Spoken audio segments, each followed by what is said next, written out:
नमस्कार, मैं श्यामगिरी। आप देख रहे हैं टीएफडी इंडिया न्यूज 24। टीएफडी इंडिया न्यूज 24 में आप सभी दर्शकों का स्वागत है। इस देश की राजनीति को लेकर के इस देश की जनता क्या सोचती है, इस देश के सरकार को लेकर इस देश की जनता क्या सोच रही है, क्योंकि देश की जनता के ही कान पक चुके हैं इस सरकार से। एनडीए गठबंधन के अंदर जो हालात हैं और जो परिस्थितियां हैं, यह हालात अगर इंडिया गठबंधन के अंदर होते तो कब का बिखर गया होता।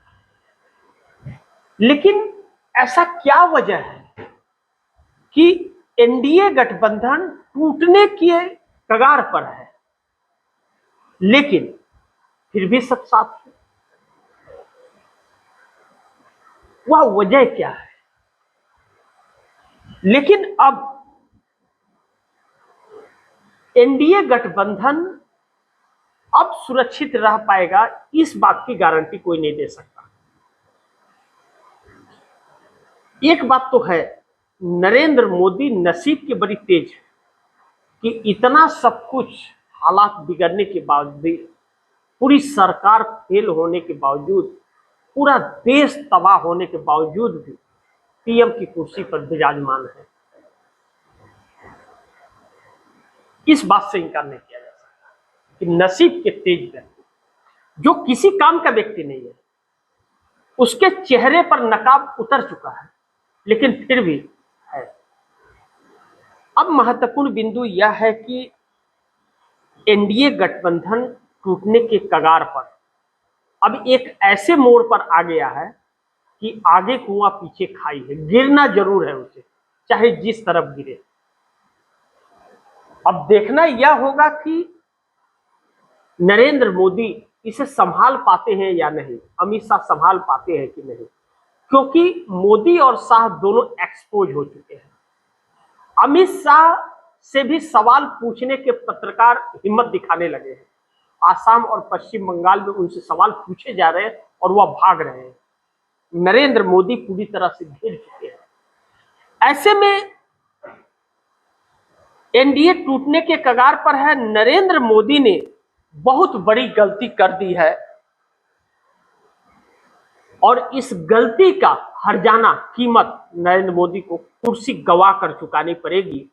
और इंडिया गठबंधन के अंदर कुछ बड़ी तैयारी भी चल रही है साथों साथ, जिस बात को लेकर के मोदी सरकार के होश उड़े हुए हैं, चेहरे की हवाइयां उड़ी हुई हैं। अब इंडिया गठबंधन के पास जब मौका आ गया है और मौका मिल गया है और मजबूती गठबंधन में हो रही है, लोग जुड़ रहे हैं, तो केंद्र में सरकार बनाने का एक मौका इंडिया गठबंधन को मिल गया है। ऐसे में 37 सांसदों का मिलेगा साथ इंडिया गठबंधन को, एनडीए के। क्या यह पॉसिबिलिटी है? नरेंद्र मोदी इसी काम में लगे हुए हैं कि वह 37 सांसद जो हैं, जो हमेशा सवालों के घेरे में रहते हैं कि कब वह साथ छोड़ जाएंगे, इस बात पर भरोसा नहीं रहता नरेंद्र मोदी को। और इन्हीं 37 सांसदों को संभालने में और एकजुट करने में नरेंद्र मोदी के नाक में दम हो गया। यह तो नरेंद्र मोदी जानते हैं कि यह 37 सांसद नरेंद्र मोदी का साथ छोड़ेंगे, आज छोड़ें या कल छोड़ें, छोड़ना निश्चित है। यह सरकार 2029 तक नहीं चलने वाली है। और ममता बनर्जी ने तो सितंबर महीने के पहले सरकार गिराने की खुला चैलेंज कर दिया कि सरकार बदल जाएगी। राहुल गांधी ने कह दिया कि सरकार बदलने वाली है। तो सवाल यह है कि नरेंद्र मोदी के बस का भी नहीं है और सत्ता भी है। ऐसे में ईरान इजराइल का यह युद्ध जो है, सब कुछ पॉसिबिलिटी यही करता हुआ नजर आ रहा है।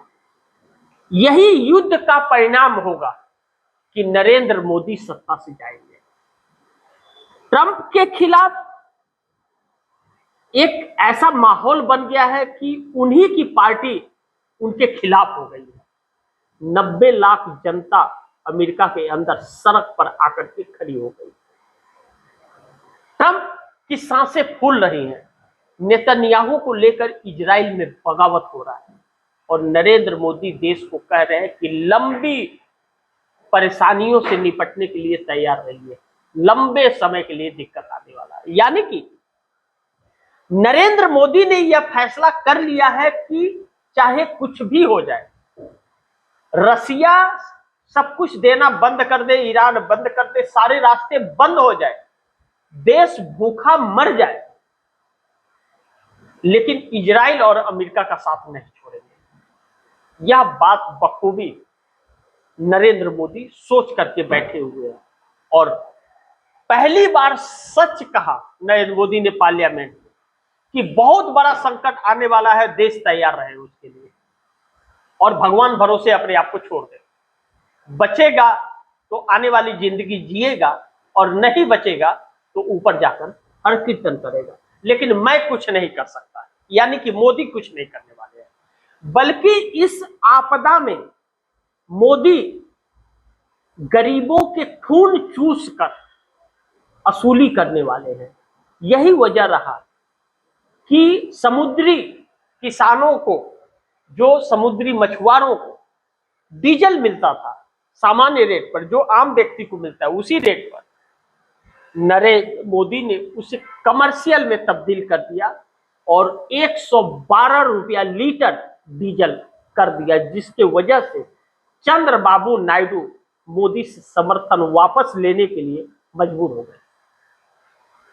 अब जिस दिन चंद्रबाबू नायडू की चुप्पी टूटेगी उस दिन समर्थन वापसी के लिए टूटेगी, समर्थन देने के लिए नहीं।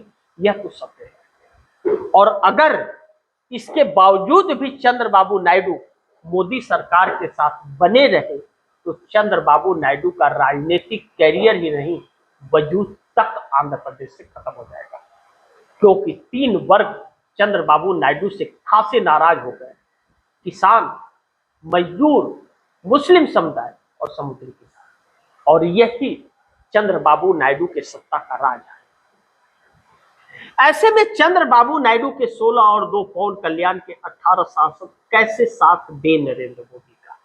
नरेंद्र मोदी ने हर वक्त धोखा दिया है और अब एक नया कानून कि सीआरपीएफ को दरकिनार करके पुलिस को ज्यादा महत्व देना, जो हमारे लिए, देश की जनता के लिए अपनी जान निछावर करने के लिए तैयार रहता है 24 घंटा, उससे सारे हक छीन लेना। और जो पुलिस मुंह से बंदूक चला देती है, मुंह से एनकाउंटर कर देती है, जो सरकार के इशारों पर नाचती है, उसे अपना प्राइवेट सेना बना रहे हैं। यह कानून पास तभी होगा जब दोनों सदनों में पास होगा। क्या चंद्रबाबू नायडू इसे समर्थन करेंगे? नीतीश कुमार करेंगे, बाकी के लोग करेंगे, बाकी लोग तो करेंगे, लेकिन नीतीश नायडू क्या करेंगे? अगर करेंगे तो इस देश में सेना भी इस सरकार और इस गठबंधन के खिलाफ सड़क पर उतरेगी। आखिर ऐसा कानून क्यों चाहिए? अब दूसरी तरफ ईरान इजराइल के इस युद्ध के बीच मोदी का चेहरा बेनकाब हो गया है। नाकामियां खुल करके सामने आ गई है और जो लूट मची थी देश के अंदर, वह सब कुछ सामने आ गया है। तो इंडिया गठबंधन के पास एक मौका हाथ लग गया है। इस मौके का अगर फायदा इंडिया गठबंधन ने उठा लिया तो जो जीता वही सिकंदर, और नहीं उठा पाया तो विपक्ष का आने वाले वक्त में वजूद भी नहीं बचेगा। नरेंद्र मोदी इतना घातक हो जाएंगे। अब फैसला इंडिया गठबंधन को करना है और इन सहयोगी दलों को करना है। नीतीश कुमार भी बुरी तरह से फंसे हुए हैं और चंद्रबाबू नायडू का वजूद दांव पर लग गया है। नरेंद्र मोदी की हर नीतियां एनडीए गठबंधन के सहयोगी दलों को नुकसान पहुंचाने वाली है। इसके बाद भी यह जानते हुए भी कि उनके पार्टी का वजूद खत्म हो जाएगा, वोटर भाग जाएंगे, इसके बावजूद अगर साथ दे रहे हैं तो बात छोटी नहीं है, बात कुछ न कुछ तो है। वह क्या है? लेकिन एनडीए में जो टकराव चल रहा है, वह टकराव कितना फायदा उठा पाएगा इंडिया गठबंधन, यह भी देखना महत्वपूर्ण होगा। ऐसे में दो अहम सवाल उठ खड़े हुए हैं। पहला कि ईरान इजराइल युद्ध के बीच मोदी का चेहरा बेनकाब, इंडिया के पास मौका हाथ लगा है, क्या इंडिया इसका फायदा उठा पाएगा? अब इस युद्ध का जो प्रारूप है पूरे विश्व में फैल चुका है। इसमें दो देश बहुत खुशहाल है, एक रसिया और एक चाइना, बाकी सब परेशान है।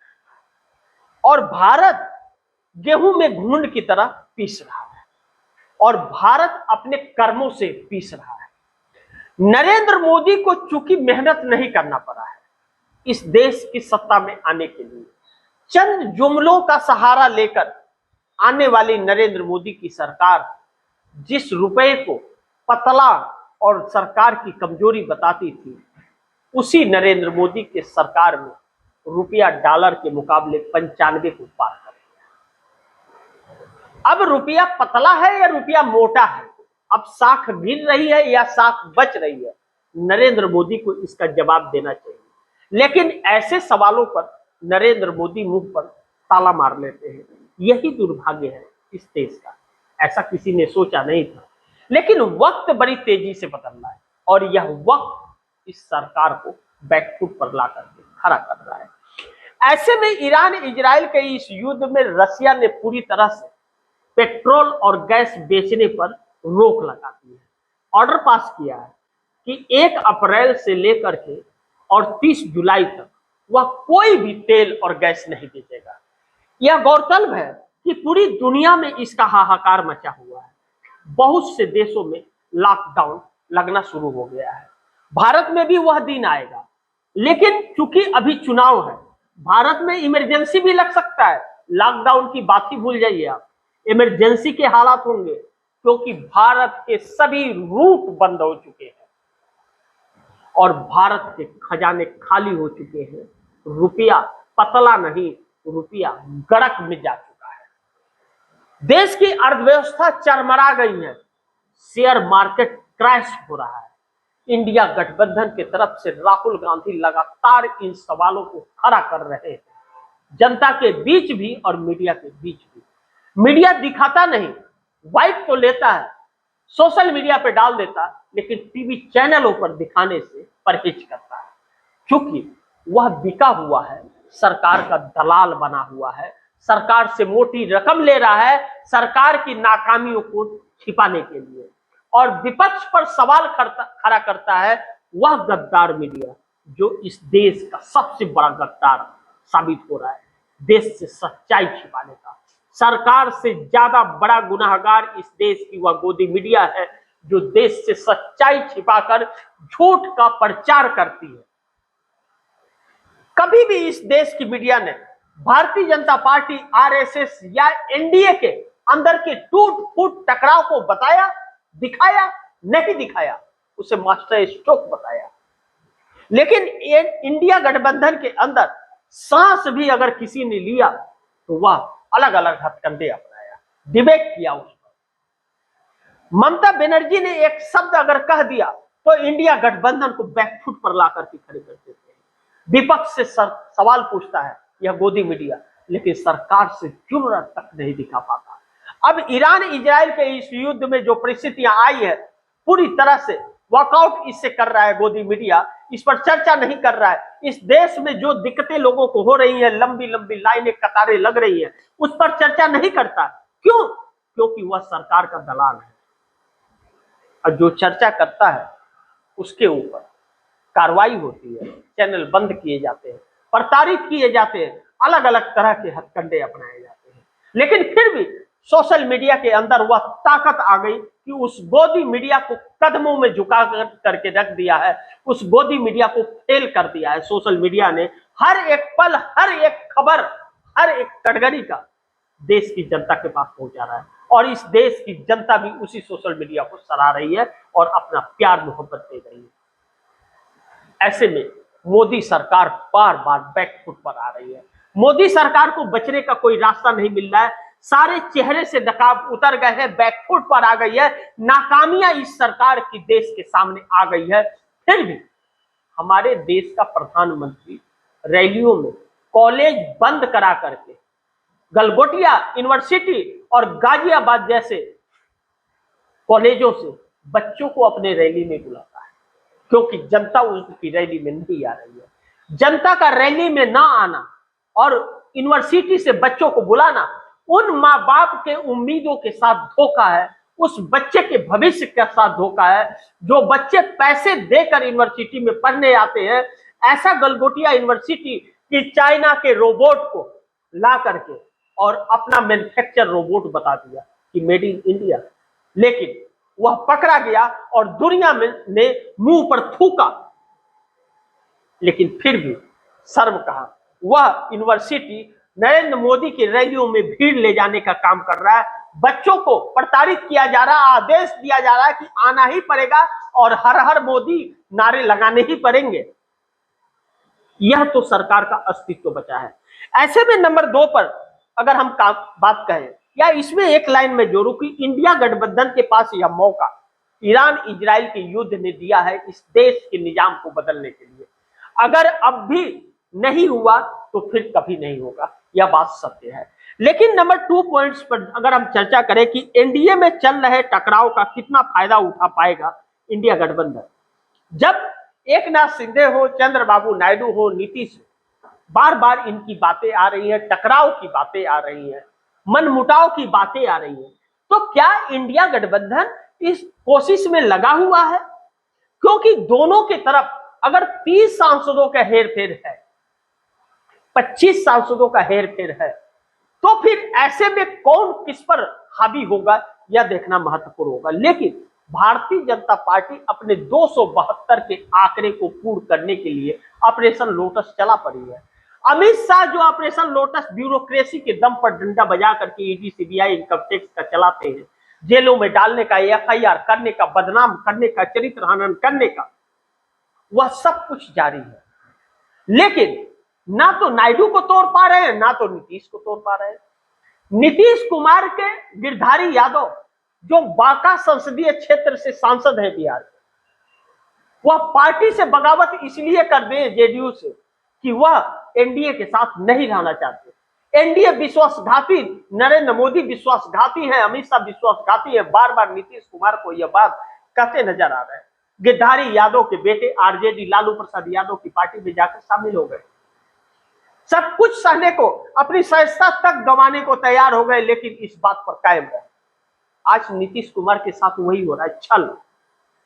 भारतीय जनता पार्टी उनको तोड़कर अपना संख्या बढ़ाना चाहती है 240 का, लेकिन चंद्रबाबू नायडू पर शिकंजा नहीं कस पाया। चंद्रबाबू नायडू का एक वीक पॉइंट था 360 करोड़ रुपया कौशल विकास परियोजना के तहत घोटाले का आरोप, लेकिन चंद्रबाबू ने समर्थन देने के बाद पैसे वसूलने से पहले ईडी से क्लीन चिट की कोशिश की और उसमें कामयाब हो गए। ईडी ने क्लीन चिट दिया है, लेकिन केस खत्म नहीं हुआ है, फाइल बंद हुई है, फाइल क्लोज नहीं हुई है। इसी बात का डर है। लेकिन चंद्रबाबू नायडू जानते हैं फाइल तब ओपन होगी जब मोदी सरकार रहेगी। अगर समर्थन ले लिए तो ईडी कुछ भी नहीं कर पाएगी, फाइल ओपन करने में भी वक्त लगेगा। तब तक नरेंद्र मोदी सरकार 9-2-11 हो जाएगी। लगातार इन चीजों पर चंद्रबाबू नायडू गहन विचार कर रहे हैं। 1.5 से 2 महीने हो गए चंद्रबाबू नायडू लगातार चुप्पी मारे हुए, एक भी कोई बयान नहीं आ रहा है। किसी भी तरह का कोई बयान केंद्र सरकार को लेकर के चंद्रबाबू नायडू का नहीं आ रहा है। चंद्रबाबू नायडू की चुप्पी नरेंद्र मोदी के मुश्किलों को बढ़ा रही है और इंडिया गठबंधन की तरफ झुकाव है। लेकिन इसी बीच चंद्रबाबू नायडू के बेटे नारा लोकेश जब तेलंगाना के सीएम है रेवंत रेड्डी से जाकर के मिलते हैं, जो राहुल गांधी के बहुत खास है, तब कयास लगाना शुरू हो जाता है। उस बात को याद करना और महत्व देना जरूरी हो जाता है जो नारा लोकेश चंद्र बाबू नायडू के बेटे ने कहा था कि चंद्र बाबू नायडू अब केंद्र की राजनीति करेंगे। और चंद्र बाबू नायडू ने भी कहा था कि उम्र हो गई, सत्ता अपने बेटे को सौंप कर वह केंद्र की राजनीति में आना चाहते हैं, पार्टी का विस्तार करना चाहते हैं। ऐसे में 2 साल का समय गुजर गया, 3 साल का बाकी है। चंद्रबाबू नायडू अपने बेटे नारा लोकेश को आंध्र प्रदेश का सीएम बना करके खुद केंद्र की राजनीति में एंट्री मानना चाहते हैं। लेकिन भारतीय जनता पार्टी के हाथ में सत्ता रहने से न तो उनकी एंट्री हो सकती है, न पार्टी का विस्तार हो सकता है। नीतीश कुमार भी इसी बात को बार बार कहते हैं कि राज्यसभा सांसद इसीलिए बनाओ क्योंकि पार्टी का विस्तार करना है। भारतीय जनता पार्टी ने 20 सालों में नीतीश कुमार को कोई मौका नहीं दिया। 2005 से 2026 तक सीएम रहे नीतीश कुमार, भारतीय जनता पार्टी के साथ रहे। 17 महीना और 15 महीना 2 बार महागठबंधन के साथ रहे, बाकी के पूरे साल भारतीय जनता पार्टी के साथ। लेकिन किसी भी राज्य उनको आगे बढ़ने के लिए मौका नहीं दिया। अब नीतीश कुमार कहते हैं कि मैं राज्यसभा सांसद इसलिए बन रहा हूं क्योंकि मुझे अपने पार्टी का विस्तार करना है, चंद्रबाबू नायडू को विस्तार करना है। क्या भारतीय जनता पार्टी यह मौका देगी? यह कभी भी नहीं हो सकता। भारतीय जनता पार्टी हर सहयोगी दलों के सर पर पैर रख करके आगे बढ़ती है, उसे खत्म करके बढ़ती है। उदाहरण के तौर पे देखा जाए तो चाहे उद्धव ठाकरे को महाराष्ट्र में ले ले, उड़ीसा के अंदर नवीन पटनायक को, अकाली दल को पंजाब के अंदर, चाहे वाईएसआर जगन मोहन रेड्डी आंध्रा के अंदर, चाहे चिराग पासवान को ले लीजिए, और भी बहुत सारे मिल जाएंगे जिनको समाप्त कर दिया। लेकिन चंद्रबाबू नायडू को अभी तक समाप्त नहीं कर पाया। नीतीश कुमार के पीछे लगातार यह पार्टी पड़ी हुई है, भारतीय जनता पार्टी, लेकिन नीतीश कुमार की तिकड़ी के सामने बार बार फेल हो जाती है। नीतीश कुमार कब खेल पलट देते हैं, कब बाजी पलट देते हैं, समझ ही नहीं पाती है। और इस बार भी जो तोड़ने की कगार पर थी वह भी टूटते टूटते बच गई। आगे क्या होगा यह वक्त बताएगा। लेकिन इंडिया गठबंधन का अब कहीं न कहीं 37 सांसदों का साथ मिलेगा। एनडीए गठबंधन के लोगों का, नीतीश नायडू शिंदे का, इस बात की उम्मीद जताई जा रही है। देखना है केंद्र में सरकार बनाने का इंडिया गठबंधन के पास जो मौका है, 37 सांसदों का साथ मिलेगा या नहीं मिलेगा, यह वक्त बताएगा। लेकिन एनडीए टूटने की कगार पर है, इस बात से इनकार नहीं कर सकते। मोदी ने बहुत बड़ी गलती कर दी है इजराइल और अमेरिका का साथ देकर, वरना ईरान और इजराइल के इस युद्ध ने चेहरे से नकाब उतार दिया और इंडिया गठबंधन को तैयारी का एक बड़ा मौका दे दिया। बाकी देखते हैं क्या होता है। जो भी होगा खबरें आप दर्शकों तक लाता रहूंगा। आप दर्शकों की क्या राय है, क्या सुझाव है, कमेंट बॉक्स में जरूर दीजिएगा। इस खबर को ज्यादा से ज्यादा शेयर कीजिएगा, अपने दोस्तों को भी कहिएगा आगे शेयर करें। आपने अगर टीएफडी इंडिया न्यूज़ 24 को सब्सक्राइब नहीं किया, सब्सक्राइब कर लीजिएगा। अपने दोस्तों को भी कहिएगा टीएफडी इंडिया न्यूज़ 24 को सब्सक्राइब करें। मिलते हैं अगली खबर के साथ, तब तक के लिए नमस्कार।